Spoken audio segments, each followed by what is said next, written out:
another day, maybe. With some wine. I do not think that we need to focus on new construction whatsoever. I think that we need to focus on taking care of what we have. I think that we have neglected to take care of what we have in the form of code enforcement for a very long time. I think that there are reasons behind that, and I think that with the right people in place, we could turn that around and make the properties that we have more habitable, more presentable, and then that in turn too might help draw some of those 30 and 40 and 50-year-olds into our communities. And then we could focus on new construction.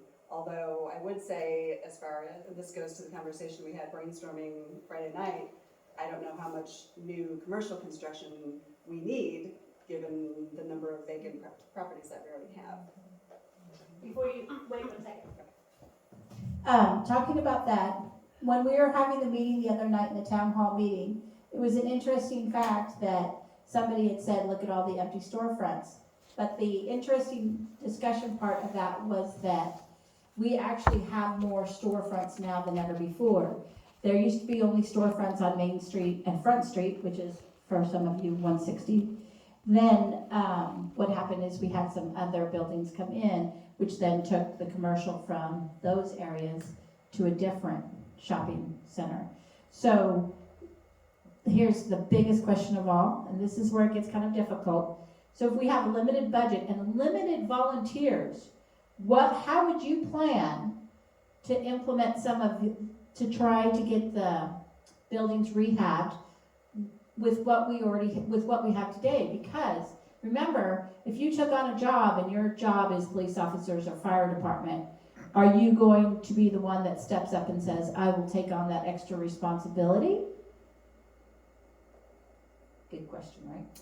It is a good question, and I would assume that somewhere, and I shouldn't assume, but within the ranks of the city employees, there should be, we have codes, so there should be employees in place to enforce those codes. There should be a process of, notification 1, notification 2, here we go.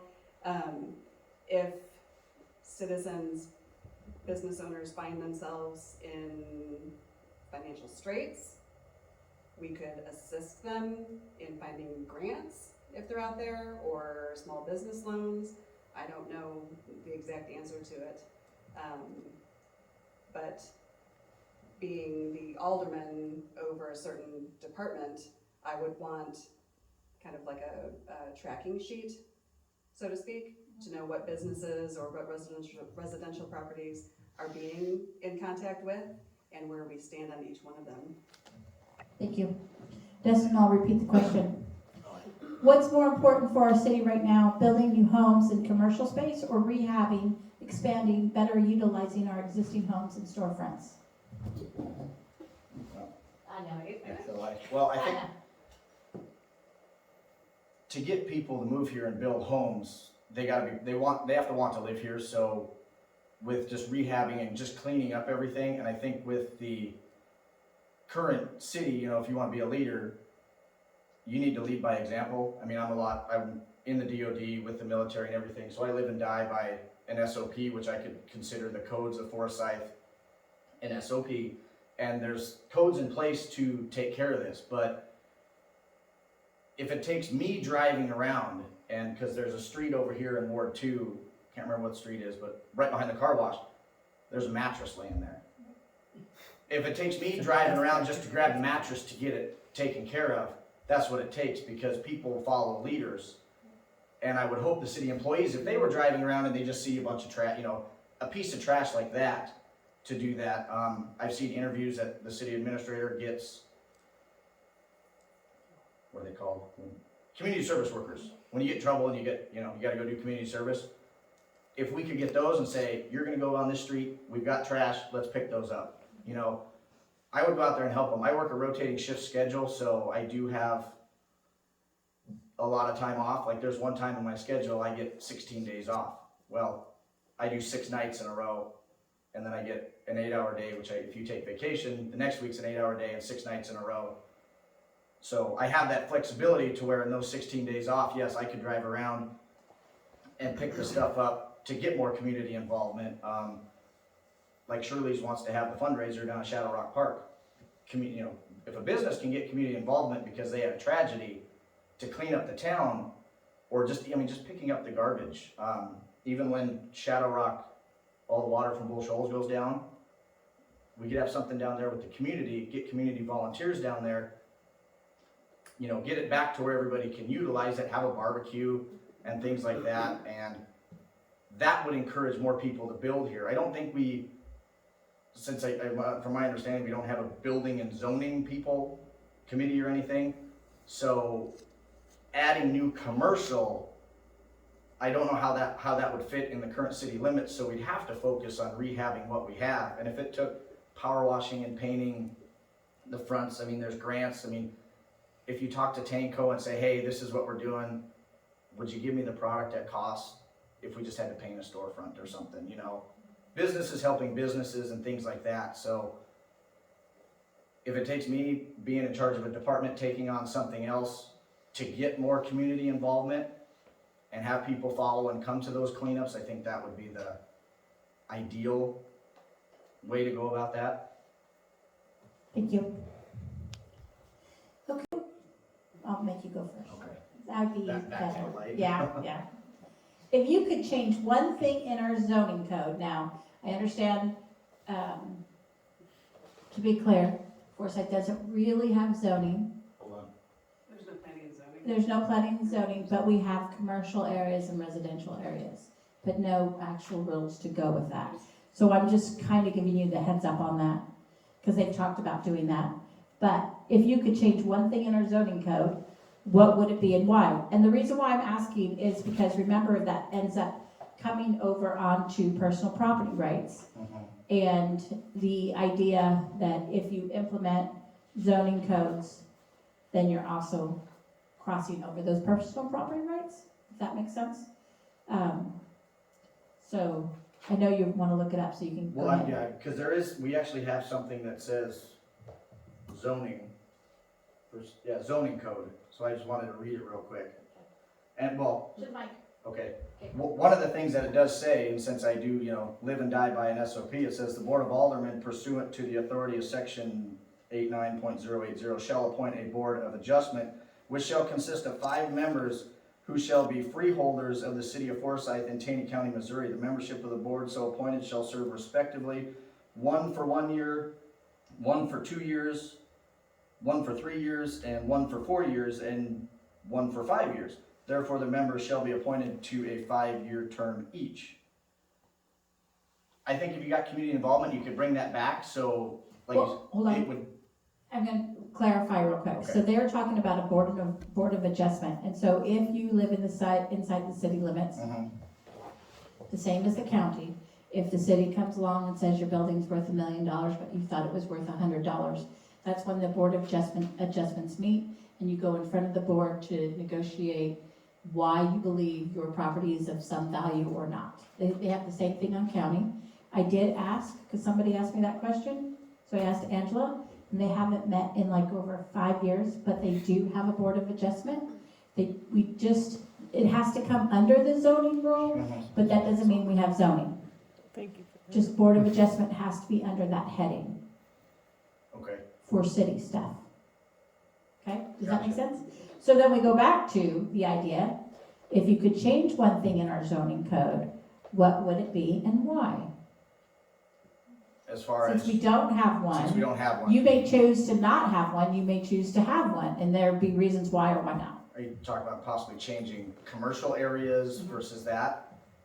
By looking at an overview of the map of Forsyth and all the I don't see how you could zone something commercial as far as the layout and everything and where the exact city lines are. I mean, they're drawn all funny and we were built on a ridge and everything. So I'm not 100% sure if we really could change anything about to like, oh, we're gonna zone this commercial and try and draw a commercial business in there, because I don't think it'd be actually feasible per se, due to the fact of the terrain and everything. Now, rehabbing existing, well, I think the existing is already commercial, So we really couldn't zone it residential, but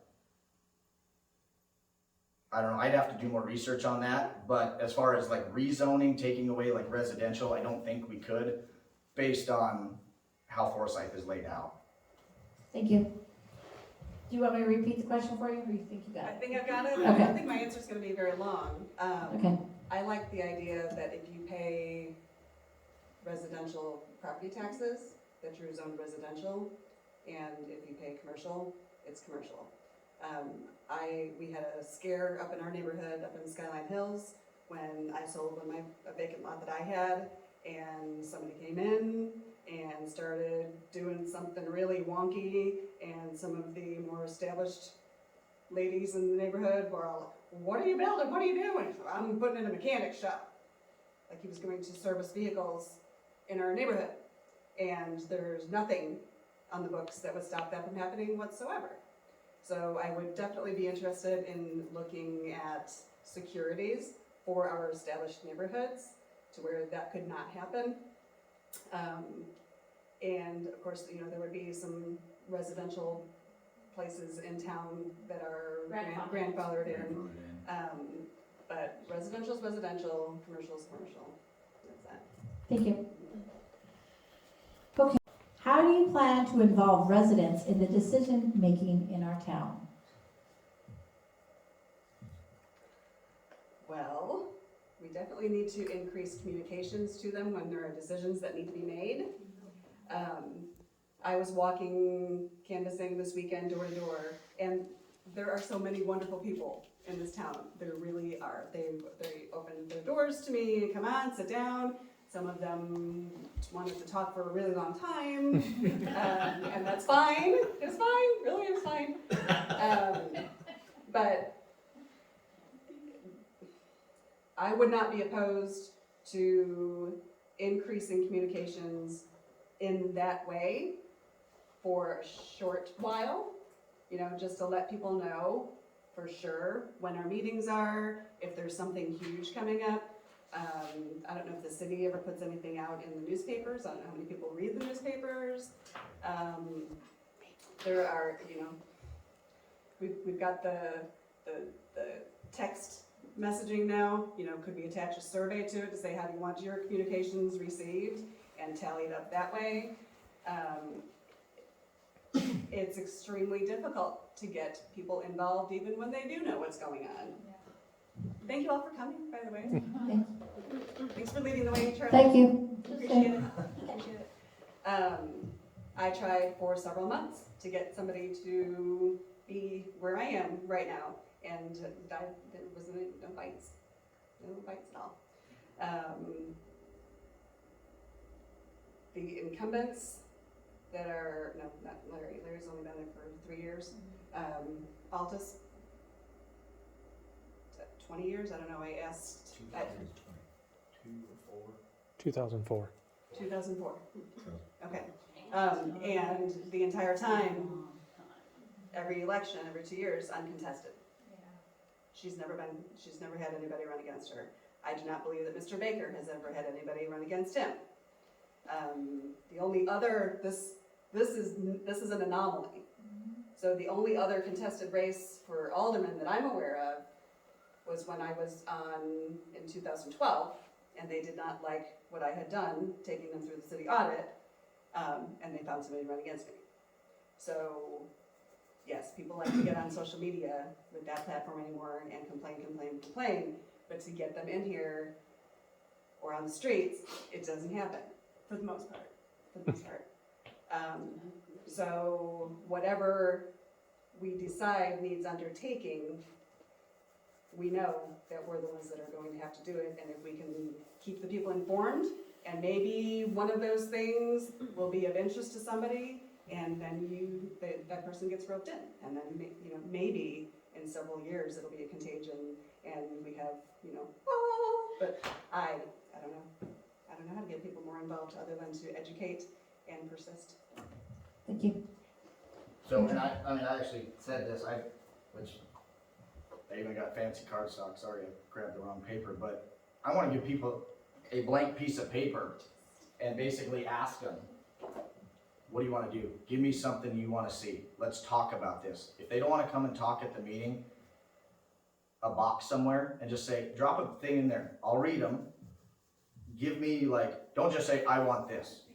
Give me some kind of plan, because my boss at work, even going through like the DOD, we make his job very easy because we know his job. He works with us. He has our back. We have theirs, and there's a great line of communication. And we're always delegated. If he's out of the office, we're it. So that's why he really implores that we know his job. So working with people that way, if I know what you want, let's work towards a plan. Don't just say, I want, not like, remember when you were all in middle school and everybody just said, I want free lunches, I want more recess? Mhm. You can have wants, but tell me how we can actually feasibly do that, or your idea, and then we'll talk about your idea. We can have a devil's advocate thing about it. We can have a conversation about it. And you know what, if it's a good idea, we can take it forward. But getting people more involved, if they don't want to come to the meeting and talk in front of people, give them a blank piece of paper. Just say, write it out. I'll give you my email. Send me an email. I'll read it. I'll print it out. Give me some time to think about it. I will respond to them. Because I don't even like coming up here talking in front of people, and there's not a whole lot of people here. But if they don't want to talk in a meeting, give them the chance to write it on a piece of paper. So. Thank you. Hey, while we're just talking about that, I'm going to ask you a question too. Would you find I'm out? not running. I know. It's just a question. Would you find out if we could ever have city meetings somewhere else than the city? Because once COVID happened, I did not go because I have very severe asthma. Right. And then the other thing is, we did have lots of people starting to come, but then we outgrew the room. And we always had people in the hallway. So could they meet like at a place like this or at a school for city hall meetings? I think there could be reasons to move some meetings. I wouldn't say all meetings, but Okay. there could be some meetings. Because I do think that when I used to go with all my friends, and we'd sit there, it got so crowded, it was like, so, and Lots of then, smaller. yeah. And then COVID, then we quit coming, but I'm just, that's my question. But I mean, that kind of, if we had more people going, and I would like a whole bunch of people to come there, so when the fire chief is there, he's saying, we're at occupancy. Oh, we have been. Before and then COVID, we were always at occupancy. At occupancy. And I would like him to say, if we've reached occupancy, he shut it down and say, we have to move this. Yes. And then that would give us, I think, a reason to have a bigger place. We need more people are showing up, we have to have it at a different place. Okay, it's your turn. Proposal to build a new piece of public infrastructure in our city, road, bridges. How would you evaluate whether or not that project was worth implementing? Wants, needs, who benefits, does everybody benefit? Is somebody really, and then, losses, I don't know if I want to use that word. If somebody is like very negatively affected, it's kind of gonna have to be, if we want to go through with this, if it's a beneficial for everyone, but it really, really hurts this person, we have to figure out, are we moving this person? How are we not going to negatively impact that person? And it would all have to be, you'd have to work together. So everybody was happy because, they tell us at work, the definition of compromise. Except for, people will not be happy. There will always be a set of group of people that won't be happy. Which is natural, but if the person directly affected was not hurt in any way, like if they wanted to put a new road in, you're going right through somebody's house. That person, I'm sure that person isn't gonna like it, but if it was like, okay, we will buy your house, you can buy this one, we will move your house type deal, to where it's like, you might not be where you were at, but, it's a want versus a need. If the city needs to do it, if there's a real reason that the city has to do it, like expanding water, or, hey, we've gotta run the water line broke here, we have to run it through here, you're gonna have to move, but we'll make you whole over here, work with us. So getting to a common ground understanding of that, to where everybody would benefit, and not just the one person that says, I wanna put a road, a store right here, just for me.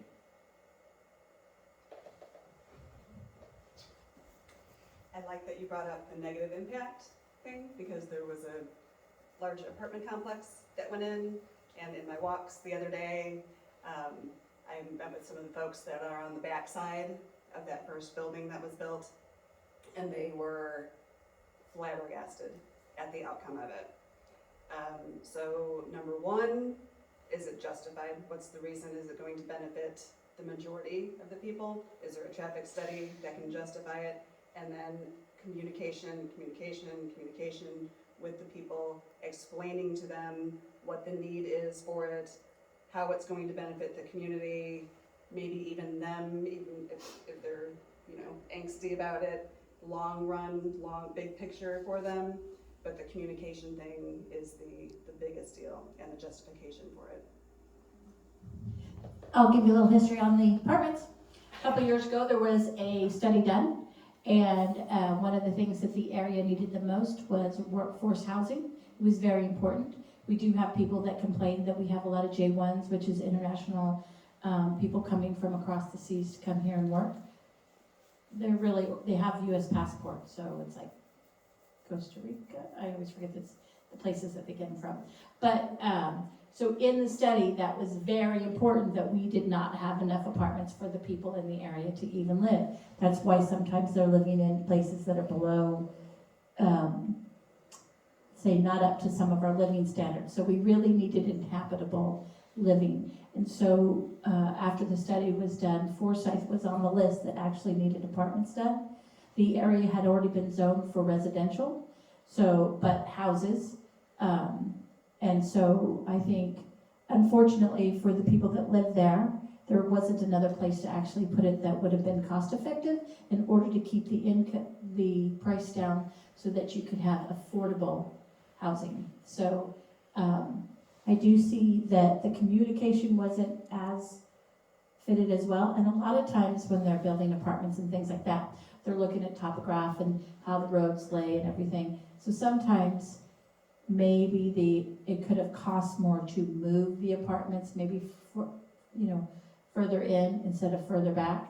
But all of that would have been looked at. And the other thing that I always want to say about our city is that in a big city, you would have had real studies. Like people would have come in and really studied it. We don't have that, and we also don't have the attorneys that know about construction. We don't have a lot of that in our city. We have the 4 volunteers, the mayor that's the volunteer. I know Cheryl and Larry have said that they've done real estate, but not big commercial real estate recently. And then we have 3 or 4 actual employees that we have Cheyenne in the office. I mean, we don't have employees that do that for a living. That's not their job qualification. So it is sometimes when we do have big corporations that come that are going over these paperwork. That's why they came, because it did show a valid need for Who it. showed the need? Who showed the need? It was in the study. The study done It by, was the Taney County Partnership. So Taney County has a partnership, and they do all sorts of studies. Because I was in on the meeting because they asked us to all come. was there federal dollars given then to help do that? Because I know in Phoenix, that's what they did. They decided to. So I'm not sure about the federal dollars when the study was done, but it was a county driven study because we do have a lack of employees, and one of the reasons why we have a lack of employees is we have no housing. So we had to have housing. And Forsyth is considered a bedroom community to Branson for that housing. So just At a recent meeting in Branson with the Taney County Republicans, there was also mentioned there that there is a huge need for workforce housing also, so they're looking for even more expansion. And the interesting thing about the workforce housing when you're developing a city, you're supposed to have tiered incomes. So really Forsyth, I know they always say that it's a very low income area. We actually have a large population that has very above medium income. So we do have people that have moved here, their houses are paid off, and they're living quite well. We do have the bit of people that are living below poverty levels. We have both sides of the coin. What we don't really have is that workforce income right in the middle. and those are the people that are gonna sustain our commercial businesses. So, it's really important to have that middle level. I understand what she was talking about with the traffic flow and everything. The highway department will take care of that. The city can only really bring up the road to, the driveway to the road, and then the highway has to come. Now, it is true though, we could always be partners with the highway department before that, but again, which alderman or which city employee is going to take on that task, and which one has the knowledge base to take on that task. I don't go to roads and bridges meetings, so if you asked me to go, it would be like a huge learning curve. I don't know which alderman would you say, hey, I know all about roads and I'm gonna understand the conversation. Because they're just gonna, go over you because you don't know it anyway. So that's the other question. We only have so many employees. Okay, so as you were talking about infrastructure. And so at the last meet the candidate, when Larry had said something about the $250,000. So you guys asked this question, so I just asked. I said to them, the question was, first off, I said good morning, so they don't think I'm being mean. I said, the overlook was, I'm gonna read you my question. I said, so there are a few concerns about what Larry said at the Republican meet the candidate, and of course, no one calls the city to ask, so I thought I would email. Larry said the city was using $250,000 in COVID money to purchase the Outlook. I know this is a mistake, but I haven't been to a meeting, so I'm not sure what he meant to say. So my question was, when was the Overlook purchased? How much did the city pay? And what is the city using the $250,000 in COVID money for? So, it's kind of funny. The Overlook was purchased in August 2009 at the collector's tax sale. As I recall, you were bidding against the city, which is true. I didn't know the city was bidding on it, just to give you, I didn't know. I thought a person was bidding on it. And I want to tell everybody, please let everybody know, when we were at that tax sale, there were nightly rental people there trying to buy the Overlook. And that was one of the reasons why I went to go purchase it, was to not do What was the year? 2019. 19. It was a little old lady who, I'm assuming a little old lady who owned it. She owned 2 lots down there. It had gone to tax sale. In a tax sale, you do have to hold it for so long. There are some extra fees when doing a tax sale, but you do have to hold it. But I was concerned somebody would come and build something. So I started bidding on it. I was just gonna put up a plaque and say, hey, we're beautiful. I didn't realize the city was bidding on it at the time, and that's my bad. Then, $5,500 plus minor cost to clean up and a 3rd-year tax sale property. So there was the cost of the tax sale, and then they did clean it up. It was really, everybody thought the highway department owned it. They did not. The lady owned it, so it really was overgrown and everything else. The very preliminary plan is attached. The aldermen have additional decisions to make to finalize plans as we digest the final rule for the ARPA, develop the projects, and obtain cost estimates. So she did send those with me in the email as well. Let's get to the answers, right? Okay. So one, a front desk software. Eligible use, responding to the public emergency COVID-19 mitigation and prevention. Use of the front desk software will allow remote businesses transactions with customers and remote work by employees to reduce the spread of COVID-19, improve public communication efforts, and protect the health and safety of essential workers. Project cost and timeline. So these are going to be done 12/21. Implementation cost $3,000. 12/21 annual license and maintenance $3,500. I'm going to round them off. 12/22 annual license and maintenance $3,600. 12/23 annual license and maintenance $3,800. 12/24 licensing and maintenance $3,900. 12/25 annual license and maintenance $4,100, which would come to a total cost of $22,110. So there's, which I don't quite understand it, so we would have to. It's to help with communication, so people can communicate with the city offices and pay bills through the city offices. It's gonna upgrade our software and everything, as I So, understand it. like online payments, online payments would be a part of it. Staff could work remotely with that, I think. With COVID, many people were doing that. We couldn't really do that. So that's part of that. Okay. So Okay, and that's then what I understand. the next one, they want to put tennis courts at Shoals Bend Park, eligible use, responding to the public health emergency, QCT neighborhood improvement. Installation of a tennis court would promote a healthier living environment for residents in the qualified census tract, and then they give you the number, and allow for additional outdoor recreation and socializing to mitigate the spread of COVID-19. So 1221, request for proposals for tennis court design and construction. 321, sign contracts and notice to proceed. 1021, project completion. Its estimated cost $250,000. So I'm not sure how he went from which he may not have either heard or understood.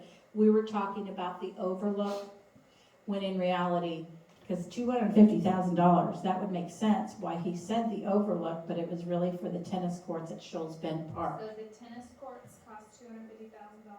That's what this is saying. They better be like Is it Olympic. worth it? Man, You know man. tennis. Well, Well, so I don't know the, if I can answer your question yet, hold that question. Alright. so the other thing about that too is Shoals Bend, which I do know, is that they never had a plan for infrastructure, because we asked to do one for them. So maybe they're including an infrastructure plan to do that, because before you lay any concrete, you're supposed to lay all your electrical and plumbing, which they laid concrete with no electrical or plumbing, so. Then the third one, she said, water supply for Shoals Bend service area, eligible use, drinking water infrastructure, acquire land and construct water storage facility in the Shoals Bend service area to provide vulnerable populations with safe drinking water that is critical to their health. So that's all I've got on that one. So not that all of these would happen, but I'm pretty sure they're all proposal projects because they haven't really been approved. Right. Correct. So do we understand what was going on with Larry? The first thing has been approved, the lead we've approved, gone forward with that. With the communication Right. to work from home. Okay, so if you guys want to respond to any of that I talked about. The first one was the communication that they're spending their money on. The second one was Shoals Bend Tennis Court. And the third one was to provide water for that area, for the Shoals Bend area. All good. Go ahead. Hey, you. The communication thing, great, that's awesome. The tennis court, not so much. Not for that kind of price tag, not when, in case of an emergency like COVID, we've got 3-4 tennis courts up at the school that could have been used or can be used. When the ARPA money was mentioned at a city council meeting in January, it must have been January, February, I don't know. One of those, yeah. It was not an agenda item. It was slipped in at the end. Mr. Baker decided that he was gonna mention the ARPA money at that time and said it was going to be used for tennis courts. There was zero communication with the community to see how the community was impacted by COVID, what the community thought would be a good need for it. So, I did my little, well, maybe we could use some of that money to get the lodge part of Shadow Rock Lodge torn down, because it is a health hazard. It's a complete eyesore. I don't think it helps our property values whatsoever. It's one of the first things that you see in town when you're coming from 76. And the reaction to that was, I would never. Like literally, it was like that. So again, with the communication, after that, I reached out to a couple of aldermen and made the suggestion that maybe we find a way to use the COVID money to help build people up. I think that there were probably a lot of circumstances during 2020 and maybe even into 2021 where people didn't know what resources were out there, what kind of help they could go get, where to get it. They don't, it's hard to navigate things like that, especially for the elders. especially for those that are, you know, cognitively challenged, that are not maybe working full-time. I suggested setting up a corner of City Hall to where all of those resources were there, having somebody educated so that you can help build people up, maybe start working them out of poverty. I've been to a lot of Ruby Payne seminars, and that's, you know, always in the back of my mind. I did not hear back on that either. Fayetteville's looking at doing that though. Not for profit agencies. So the short answer would be no to the tennis courts. Involving the community with some sort of survey to get their ideas, because they were the ones that were impacted. And I don't know that there's more than, you know, a dozen people or so, a couple dozen people who, I don't know. To play tennis. There's courts up at the school. So the courts at the school are open to the public? I think that if the city asked real nice, that Dr. Mingus would say, you know what, go ahead, you know, and maybe the city could pop for a camera to, you know, for security or something, or get an extra patrol. Right. At $250,000 at this time, when That would go so I could go on and on, but I'm not going to. Well, and, you know, I'll bring up the book again, getting people more involved, because everybody's kind of, you know, like, why was the Parks Board dissolved? Well, I read in the ordinances that the alderman reserved the right if the Parks Board isn't doing what it's supposed to, there's some wording in there that the alderman reserved the right to dissolve the Parks Board. I think the Parks Board, it should have went the other way. The Parks Board should have been out. They could have been canvassing everybody, saying, what do you guys want? Give them a blank piece of paper. What do you think we could do, since all of COVID money was outside, like tennis courts, $250,000. I mean, I'm not a tennis person, but to me, if I look at a tennis court, it's a chunk of concrete and some nets, maybe a cage around it. I don't see that costing $250,000 per se. Well, we gotta get it real level. I know I heard it. There's technicalities there. There's like Yes. 3 different layers that go on. So and maybe it Can I does just cost pause that you much. really quick, we'll come back to that. Can you tell us, why did they stop the park board? Was it during your, It's just as I came up. Yeah, it does say they reserve the right if the Parks Board is not doing what they're supposed to and So- things like that, so, If but you're- it says without explanation. I was at that meeting when they solved it, and basically the implication, or what I got from it was, they just didn't have anybody interested in being on the Parks Board. There was no activity, there was no input, there was nothing going on. When the park is flooded I mean, Mhm. what's there to do? So, I think that was what I walked away from the meeting, was nobody wanted to do it, nobody was interested in taking, and it was advisory. So if you're on a board that's an advisory board and your advice is never taken, that kind of gets, you know, discouraging. so who makes the decisions for all the parks now? You? No. I know you're ahead of it, so, The alderman did. y'all. Yeah, it's all. Can you explain to us, because this was always a question, when do you guys get to talk about the parks then? We can bring up at our meetings. Mhm. We can never meet 3 of us together apart from a meeting. Right. Because of the sunshine. 2 of us, Correct. Dustin people and can I talk. could meet. But if the 3 of us were on the alderman, They the call it 3 of us quorum. could not be in this room together and Discussing. conduct business. So do we understand then why sometimes Forsyth has those problems, right? We're a tiny little town, and they want to talk about the park boards, and they say this is when the park board meeting is, and nobody shows up. And so you're there, if they'd still had it, you would have been there, because that's your job. And then you would have had other people that were supposed to be on the board, either show or not show. But the person in charge of that just can't go talk to another alderman. So whenever decisions are made, it would then have to be discussed in a city meeting, because the advisory board didn't make decisions and come in. Is that, So when they're doing the tennis court, whose idea was it to do the tennis court? With Shadow Rock Park being underwater, as much as we have recently. By the way, this year, if I'm right, the water table of Bolshev's Lake is about 12 foot lower than it was last We're year, looking good.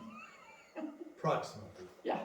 Yeah, we went down to 652, 650, 651 was the lowest I saw it this year. Yeah. We're at, I think, 659, 660 right now. It's going to come up, it's gonna flood. And, I mean, I can give you It's the, rained all day. Prophets get stoned, I'm just saying Correct. that. Stop it. I'm just saying. Stop it. I'm Okay, not so, saying that. Yeah, in the last few years, we have flooded a lot. There's no doubt about that. Yep. Hopefully, they are trying to get Bolshev's a little bit lower, so we don't flood as often. but We will who's, flood, correct. we who, will flood. when it was brought up, who physically said, let's put tennis courts in the park? Alderman. The alderman did. Yeah, Okay. the alderman. So- So my question was gonna be, does that quorum rule, sunshine law, also apply to email? I don't think so. We don't do things, do you? So We do my sometimes by question is, phone. could the alderman via email discuss things like that? We have to be very, very, very, very, very careful. And I was told not all of our aldermen have email. Yeah, that may be true. That's what was told to me. But it's just really, it's really, what you have to be careful of is our meetings have to be conducted Yes. 35-year-old. in a public setting. That's what I mean, and I understand. Yeah, so I can't try to coerce the 4 aldermen by sending out a mass email Right. saying, okay, here's the way I'm gonna vote on this, here's the way I feel about this, this is why I'm doing this. You have to do it just one at a time. You can do it one at a time, but you Correct. still, That's the it's such a fine sunshine. line. Sunshine law. And you're talking to somebody who deals in fine lines. And once we cross that fine line, Right. and then the Yeah. public gets a sense of, Yep. well, all these decisions were made prior to our meeting. Then it's really hard. Okay. And so, We're not putting you in a spot. I didn't mean to put you in a spot. I just really was like, so how is it, because it's like big decisions, right? They are. Somebody's gotta come with the plans. I mean, if it's gonna cost $250,000, somebody somewhere went out and got a plan. And I can only tell you from my boards, we have committees. So if we're gonna do the spring fling, the committee meets, they get all the decision making, they come back and advise us. But I did not know really how the city worked because of it being so small and there's no departments. So it was a really true question. Do you guys have anything to add? And if so, one person stay on the other person sit. Go ahead, Missy. Do you want to add anything? Against each other. Yeah, you're on the 10, Yeah. you know more about I know, I just- Well, and I don't want Dennis to be put on the spot either. That's what goes with it being an alderman. He's here. Well, I know, but I don't think he was planning on talking this much. But I always But ask I'm the not- questions nobody else will ask, so. Another reason that I would not support the COVID money going toward a tennis court goes back to my prior service on the council when it came to my attention that there was a park tax and that they were not using that park tax solely for the development of parks. Like the park tax passed in 2000 and they immediately started paying salaries out of it. Is it still that way? No. Yes, ma'am. No? Well, yes and no. So there's a gray area. Well, yeah. Okay. How many, do you know how many FTEs are being paid out of the park tax? I know a proportion of the park tax goes to pay for the staff that works outside, the Right. road crew. Yes. Some helps pay police because they do patrol those areas. Right. So some does. That was Not a not huge the, portion. that was not the intent of the tax though, that's not the way that it was sold. It was for development, so, and when the state auditor went through the papers, the city's response, which I think at that time they had already gotten me voted off the island, said that, they were currently paying like 1.5 FTEs out of the park fund, and really it should be more. So I would say that it's at least the 1.5, if not 2, which is a substantial amount of money. You know, is I'd it still, have to- I don't know if it's still bringing in like $160,000 or something a year. Yeah. If they had used that park tax the way that it was sold to the people, there would already be a tennis court up there. So, hold on. So when you're saying it was sold to the people, I guess the question is, what was the wording in the park tax? And there's somewhere, there should be a paragraph of saying what the park tax covers, instead of assuming. It might be in my book. It's probably not, but I'm sure somewhere in my mounds of papers I have a copy of it. But it was very short, and you know when you're And that is why. you know when you're when you're selling a tax and you're trying to get something passed, you explain. I know you know. You know, it was a very short. So I think sometimes what happens too, right? Remember how I said and this is not excuses, but this comes into the communication problems we end up having. If the park tax had been passed in a large city, it probably would have been very well vetted. Does that make sense? Like everybody would have known how it was, but we have a small city. So unfortunately, and I know this happens to me sometimes, it happens in real estate, it happens on the chamber, it happens on the board. I tell you something, I think I've completely explained it to you, you didn't really understand what I just said. It's brand new, there's always new languages, like park tax 1.5, I don't know what that is, I'm sorry. But, you know, and then I understand, the crew had to go down and mow it. So if you're gonna have a park, somebody has to take care of it. And if you're gonna have a park, somebody's got to go police it. But the idea is that maybe then the citizens feel as though there was a park tax for the park and they don't feel like it was going towards it. Maybe they would have not felt so much that way if possibly the communication would have been like, well, we know we're putting 2.5 hours a day to the park and that this goes to this. Because running a business is a lot different than working for someone. And so sometimes when people talk to me, I'm like, you have no idea how much I'm paying insurance, how much it costs me to go from point A to point B, you know. So some of that's involved in that, and maybe not that we're not capable of knowing, but you don't know what you don't know, and that's where it becomes the city's problem, because it's hard for them to tell this person over and over and over again, because we have no form of mass communication. We don't really have a paper that's dedicated to our area, that maybe an article could have been written. And I am not excusing what was done in any way, shape, or form, because I don't have the numbers in front of me. I can't speak on that at all, but I do completely understand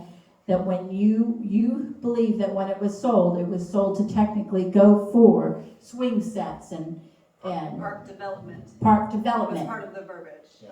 Well, I Okay, think well, that's a lot different than maintenance, so. Yeah. And not to mention the fact, and I'm really sorry, but Oh. I get really heated up because it was like 2 years of my life that I will never get back, and my kids were small, and it was really stressful.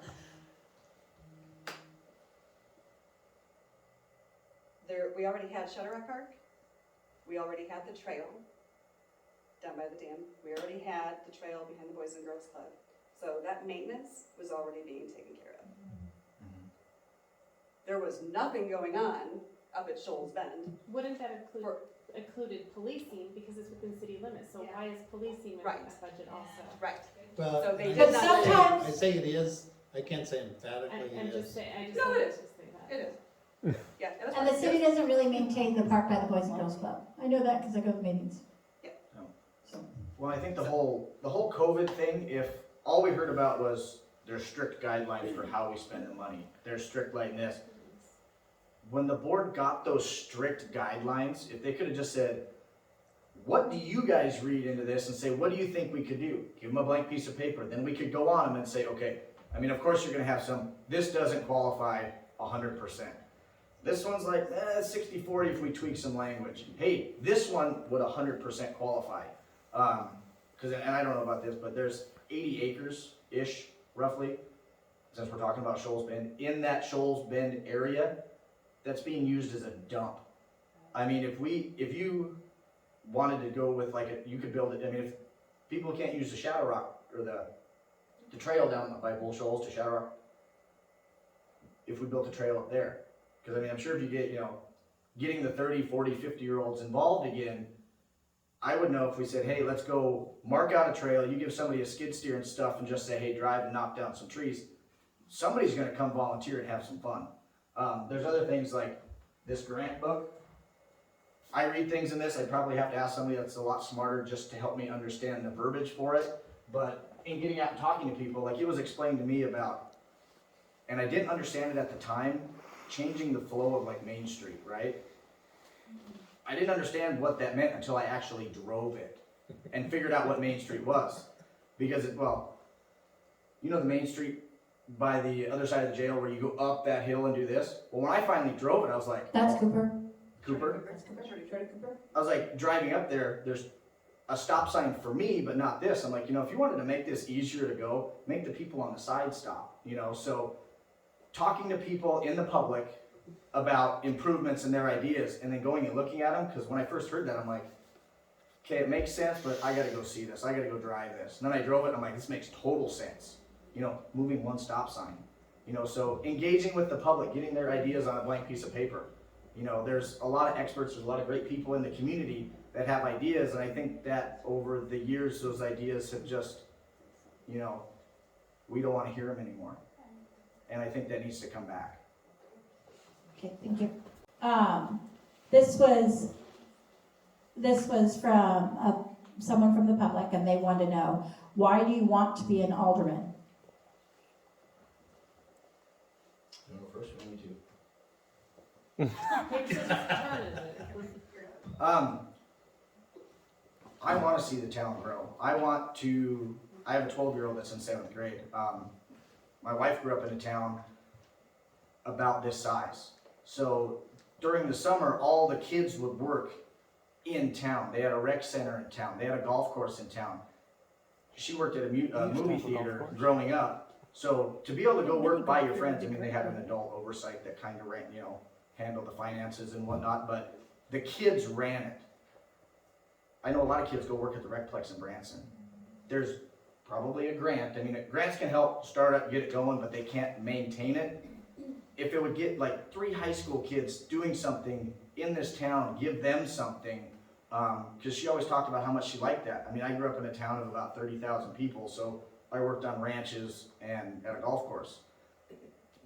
I want to bring kids to be able to do stuff in the town, instead of sitting at home, video games, getting in trouble, doing what they're not supposed to be doing.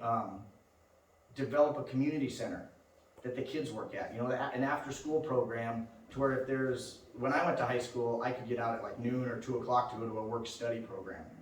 If these kids got out of school and could go run this community center, and that was where we'd have to talk to people. What do we want in this community center?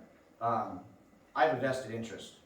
I would like my daughter to be able to do something like that and not, and I guess this is my other part of being selfish. I'd like her to do it here. She lives here, she goes to school here. I don't want her to have to work in Branson. I don't want her to have to work in Hollister, because they have those things for the kids there. We don't have that here. Thank you. I think this is where I'm supposed to say I care. Oh, I do, yes. I do care. Like I was saying earlier, when I was walking the neighborhoods this weekend, and before that, over the last several years, hearing how people are talked to when they do approach certain folks up at the city, I care about that. I care about people being respected. I care about communication. So that's my primary right there. I know that I didn't like the feeling the way that I've been talked to by members of the city. I don't like it at all. And it's been going on for, what year is it? 10, 12 years, I don't know, 14 years, and I've lived here for a long time. I lived with Wade, anyway. So fixing the communication is why I'm running. I think it's going to be a challenge, but I'm up for it, especially if I can have help. Let's see, what was the other Oh, I'd like to see the parks realized. You know, that was a plan that was masterfully put together. And it should be achieved. There should be a plan that is a collaborative effort by the people so that the older folks have something that they can get out of it, the 30, 40, 50-year-olds can get something out of it, and the little kids can get something out of it. And, as was mentioned last week, our folks with disabilities also need to be taken care of at those parks as well. Those are my primary reasons for running. I'd also like to address the conflicts of interest that are occurring up at the city. I don't know if I need to get into very much more detail about that because it's been hashed. You cannot use your position within the city, whether you're paid or elected, to profit personally. And that, in my honest opinion, is happening, and it's gone unchecked for entirely too long. And that too is going to be an uphill battle, and it's going to require a system of support to get that changed, but it needs to change because it's all interconnected. Everything is interconnected, and without that one piece right there getting it addressed and taken care of, nothing is going to get done. And you could just go off the ordinance of 130.010, conflicts of interest. Yes, sir. Question now, unfortunately, we don't have the alderman here to ask, but this, and I know some of you are new, but I'm gonna ask it anyway, and so I would be able to answer this question, so I'm gonna ask, Missy, would you like to go first? What things have you done in your tenure that helped the city? So just what things have you done since you've lived here that have helped the city? Okay.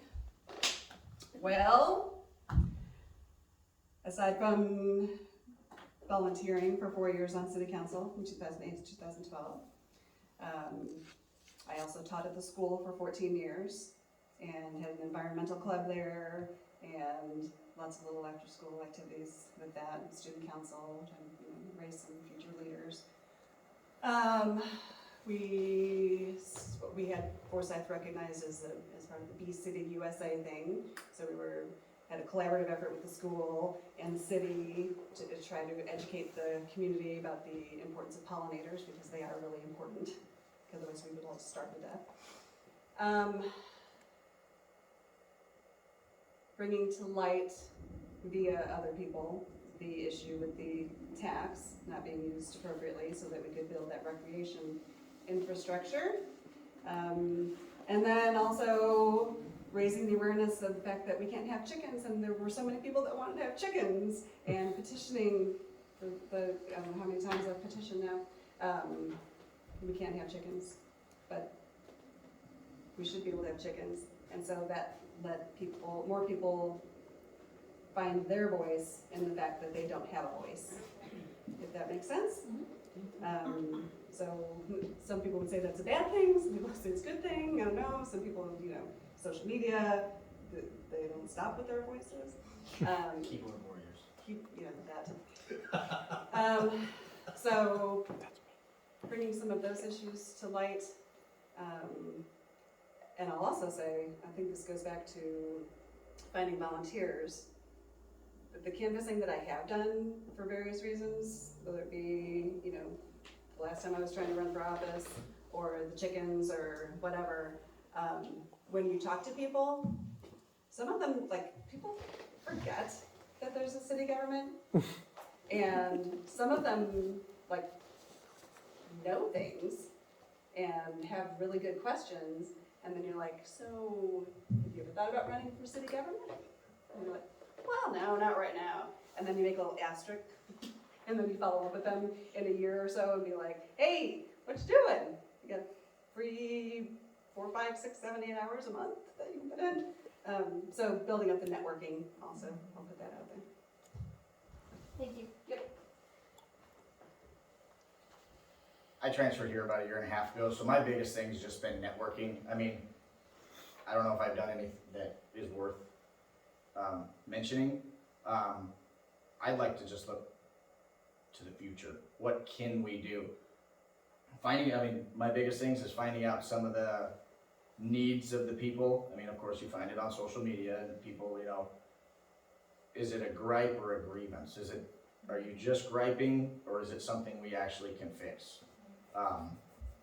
Trying to learn the area and how all the water, I work for the Corps, so I'm one of the dispatchers, so learning lake levels and water and everything like that. So I don't have any real check boxes to kind of, boast about, but I want to listen to everybody. Get a hold of me, talk to me, I'll give you a blank piece of paper. I know I've said that before, but that's really, I want to go forward. I think the unfortunate portion is that Cheryl and Larry could not make it. So many of the questions that we have to do with what is asking them about what they've done to help the city. And so it's almost an uneven meet the candidates because we can't ask them what they've done. I was reading through some of the questions that people wanted to ask, and they were really to the alderman. And without them here, we really can't ask that. I would never expect you guys to know some of these questions. Like I say, I got asked to help coach my daughter's softball team, But that's volunteering. That's volunteering, yeah. being in the But it's community. nothing to really help the city out, One of the questions, one of the questions was about the city working with the chamber. And I always have had a personal interest since I was the board chamber. And I do know that we've reached out to the city multiple times to come to a chamber meeting. Now, the chamber meeting is during the day, so somebody at the city who's paid would have to take off to come here, or the city would have to pay them to come here. The aldermen don't come to the meetings, and the old mayor used to. But if you became alderman, how would you work with the chamber?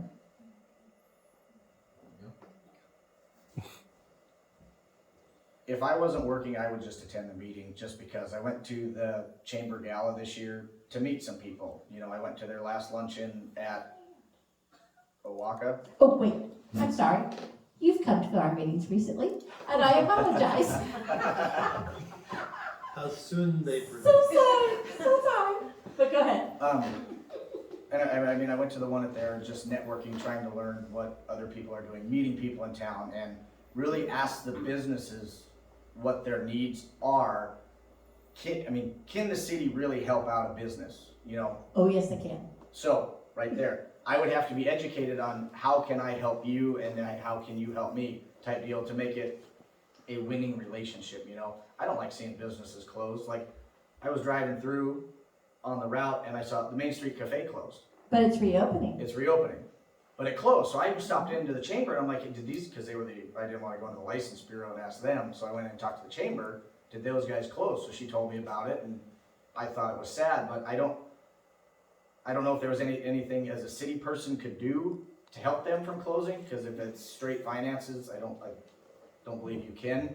But I believe the city should work with businesses. I also believe the city should work with the school, because I know you purchased some I'm assuming it's website design tech information at the last meeting. I don't know 100% know what that was for, but if it was designing a website, I'd almost like to go to the school, because one of those seniors or somebody at the school, I bet you could design a phenomenal website. If you work with the 3 entities in town, the businesses, the school, and then the city, if they all start working together, that's how everything grows. That's how everything becomes one. That's how you get more community involvement, is when people don't feel excluded. Everybody talks about being inclusive, but are they really ready to include everybody? Thank you. So I think you're doing a wonderful job with the chamber, and I think that if the I'm city, no longer president. well, because just you're saying. there, you know that. If the city read a report at chamber events, and the chamber events are attended by business members in the community, then those business members would then go out back to their businesses and talk to their clients, which are our residents. And that might help with the communication issues that we have on getting word out. And the chamber actually has an email that's sent out to all the businesses, and, I mean, they do the chamber chat, which is free to everyone now. So not just businesses, but actually community members sign up for it. So you're allowed to submit, the city can submit, and then we, put that out once a month. Okay, so we have a few more minutes, and I do know that there's a couple people that wanna have questions. And would you like to be on the microphone so the people on Facebook can see your question, can hear your question? They can hear me. So, can you guys hear me? Yeah. It's Facebook, so go ahead. So, mine's kind of a question and a comment all in one. So I know we're talking about communication and we're talking about things, so my question is, if the aldermen can't get jobs done due to busyness or due to they can only do certain events, why can they not get like a committee advisory board to find out what the community wants that would report back to the alderman? People that know me, I am very involved in a lot of things in the area, and it takes a team, and I have asked a lot of questions, and a lot of the problem is there's trust issues. And so people are afraid to step out and people are afraid to do stuff. So my question is, how can we better that as a community and as aldermen to be able to get people to step up, to come to things, to be a part of stuff that, like for us, we're working on stuff right now for the firemen. It's taken 10 of us to get something done and done well. So my thing is, how do we get people involved to step up that can go for it? So for Facebook, really quick. I have a For- prequel to that. Okay. Would the alderman, Dennis, or the future alder people, be open for a community advisory committee? So she's asking about what are the logistics of having a community advisory committee? Correct. And would the future alderman be open to that, knowing that we have some trust issues between the citizens and the city? And do we understand that? First, I want to ask Dennis a question really quick. Can we have a citizen advisory for each alderman? Is that something almost like a park board advisory? Because Sure, sometimes there's sure, you rules. could. You could. Sometimes there's rules that I don't know, and then I'm Yeah, I don't know why you couldn't, but, okay. I can't think of any reason why you couldn't either. yeah. So, I've got a lot of irons in the fire, and Ward 1 is pretty spread out. I mean, I know it's only Forsyth, and we're only like, 4 miles wide or whatever. But between Skyline and Shatterrock and the neighborhood behind the Mug and Swan and Timberline and Casey Road, at one point in the last couple weeks, I'm like, man, I should have like a precinct captain in each of these neighborhoods, to like go be doing this for me, right? Help me out a little bit. So I think, and then also to tie in, so I saw somebody put on, the little community page, they're like, do people have neighborhood gatherings? Do people have, right? So if we did that, and we found the right people or persons in each of those areas, they could talk to each other, and then there would be like a point of contact to the alderman, and then that person goes to the meetings and shares it with the rest of the council, and maybe things get done in that way. Thank you. Great answer. And I was reading through the ordinance book. I'm kind of a nerd and I just read, but trying to treat it like an SOP that I have for work, there's actually 2 or maybe even 3 other boards that can serve as advisors. Kind of like the Parks Board, but there's like 2 other, and I don't believe they're being utilized per se. So with that right there, there's like probably 15 people from the community. I'd have to read more and maybe have somebody else interpret it, but the way I read it is they don't necessarily have to be a city resident. I mean, if they're in the city school district, you know? So we could have other experts and stuff and you could have that way you would get more people with a whole bunch of opinions. Because to get stuff done, you have to, have a conversation, agree to disagree if you completely don't, but meet in the middle somewhere. If you reestablish those boards to assist the aldermen, or I'm sure if I kept reading in there, it might say, hey, if there's like 3 people that could be under each alderman, just, like if you had your parks, so if you had 3 people helping you with the parks, or I guess the parks board it'd be 5, to get more people involved. And I think if they saw, like if we had a cleanup day, the alderman more out, or, there's that mattress down there. If I would have had my truck, I'd have been like, I'll just pick this mattress up. I don't know what I'm gonna do with it, but I'll figure out, dump it some, Dump it somewhere else. Take it out for And then down for Take it to $10. Branson. Not down at the $10 park. for the dump. $10 for the Give dump. it to you. Yeah, and just you hold take it it back, Katie, and just bury it. No. But if people start seeing somebody stepping up, like, an alderman is supposed to be a leader. If they see you out there doing stuff, actions, not words, don't just talk about it, get out and do stuff. I want to say that will pull more people in, it'll pull more trust back, it will get more people involved and get you heading in the direction that everybody wants to go. So. Does anybody else have any other questions? Okay. My husband and I were talking about this, because communication is a big deal. The chickens opened my eyes to a lot of stuff. He doesn't like chickens, I do, it's a split vote,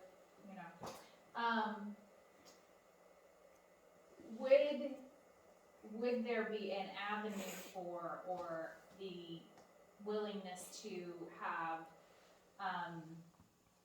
work sessions? And you could even do it, your wards could be separate, so you have Ward 1, alder people, and Ward 2, different nights, whatever, but you have work sessions where that community communication is opened up. Because honestly, I don't live in Ward 1, I live in Ward 2. You're my representative, Dennis. Woohoo! And I know you're excited about that. Nobody's representing me. It's nice to know. So Ward 2 could get work done with our aldermen. And it would only be the 2 of And you. it would just be the 2, there wouldn't be a quorum, we have to have Great sunshine idea. laws, we have to do that. But because honestly, Ward 1 and Ward 2 are separate. So there's a lot of work that can be done, there's a lot of. So if I'm listening to you, you're asking the question, could they separate the wards or have, each ward would have its own little committee or I'm just saying group, public work session. a public work session Yeah. to talk about what things Ward 1 wants to get done, and a public session to talk about what Ward 2 feels like they need to get done. Well, it sure sounds like a lot like the town hall idea. Yes. You have- Yeah. But it would be separate, so there's no sunshine law issue, Sure. there's no nothing Sure. like that. And then if you get folks out and engaged and Yeah. repair that stigma of not being listened to that they've had in the past, and people know what's going on, I think you could probably eventually generate more candidates also, and keep that flow going as well. I think that's a great idea. Also, I wanted to say thank you for hosting this. I think between the Oaxaca event with the Taney County Federated Republican Women and the one over in Branson with the Taney County Republicans, and this event here that you're hosting right now, these Q&As and the exchange of information, I think it makes me a better candidate. I think it would make me a better alderman, and I think it makes me a better neighbor. So, just want to thank you. Thank you. That's a great place to start. Anything else? I think that would be You talking great. to my neighbors? I think, having those, like a Ward 2 function, like get together, potluck, find a meeting area, if everybody outside brings something, we could have a barbecue. And then if you all got together, we could talk about everything and then kind of say, hey, since I got you all here, how about we do something about this? What do you guys think of this? Could we, get people there, like at Shadow Rock Park, like I said. Get everybody there and say, hey, since we're all here, when the water's down, let's just clean this whole thing up. We'll take a day, everybody here, community involvement, you know, I mean, food brings everybody, you know, like hummingbird feeder. I think that's how you bring more community people back, so it's not just waiting on the city employees to disinfect and get all this stuff out, you know. I've got a 12-year-old daughter that could probably blow off some steam and just, you know, get some energy out. Hey, let's go pick up garbage down here. Let's go, you know, they just cut down a tree. Let's load this up and get it out of here. But no, I like that. I like having the things because then you can meet with that. But I think you're gonna go back to the people that really care are gonna show up. So is it gonna turn into, oh, here's the clique when other people feel excluded? But even though they were invited, it's just like people going to the website and signing up to get the information, text it to them, email to them, things like that. You gotta get people to go on there if you wanna actually disseminate the information. I think the only people that are gonna go on there and get that are the ones that truly care. Well, and I think part of that is you start it, you're consistent with it. Yes. People need to see that it's happening and that there's a good time going on, because people want a good time. So that also, that social media is a big deal, but word of mouth, like, Correct. hey, like, got a block party going on, you know? So it would have to be implemented, it would have to be publicized, it would have to be quote unquote marketed, because people, it takes people a long time to go, oh, they're doing this, and oh, I might wanna go, and okay, well, they're still doing it, and it looks like it's a lot of fun, and then this stuff's happening, so it would have to be one that you're like, okay, we're We in, do have we're a- gonna do it. And We do have a big block party coming up. It's April 30th. Aren't you doing the cars? Car show, yep. Car show, and we'd love to have the city come out and hang out with us and meet everybody. But I think we do some of those, it's hard, I mean, last year when we did the Harvest Moon Festival, we had about Other day, I do not think that we need to focus on new construction whatsoever. I think that we need to focus on taking care of what we have. I think that we have neglected to take care of what we have in the form of code enforcement for a very long time. I think that there are reasons behind that, and I think that with the right people in place, we could turn that around and make the properties that we have more habitable, more presentable, and then that in turn too might help draw some of those 30 and 40 and 50-year-olds into our communities. And then we could focus on new construction. Although I would say, as far as this goes to the conversation we had brainstorming Friday night, I don't know how much new commercial construction we need, given the number of vacant properties that we already have. Before you, wait 1 second. talking about that, when we were having the meeting the other night in the town hall meeting, it was an interesting fact that somebody had said, look at all the empty storefronts. But the interesting discussion part of that was that we actually have more storefronts now than ever before. There used to be only storefronts on Main Street and Front Street, which is, for some of you, 160. Then what happened is we had some other buildings come in, which then took the commercial from those areas to a different shopping center. So here's the biggest question of all, and this is where it gets kind of difficult.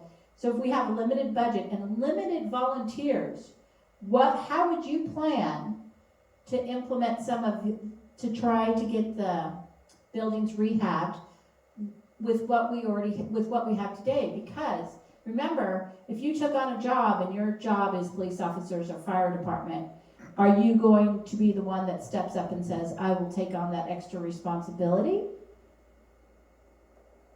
Good question, right? It is a good question, and I would assume that somewhere, and I shouldn't assume, but within the ranks of the city employees, there should be, we have codes, so there should be employees in place to enforce those codes. There should be a process of, notification 1, notification 2, here we go. If citizens, business owners find themselves in financial straits, we could assist them in finding grants if they're out there, or small business loans. I don't know the exact answer to it. but being the alderman over a certain department, I would want kind of like a tracking sheet, so to speak, to know what businesses or what residential properties are being in contact with and where we stand on each one of them. Thank you. Destin, I'll repeat the question. What's more important for our city right now, building new homes and commercial space or rehabbing, expanding, better utilizing our existing homes and storefronts? I know. Well, I think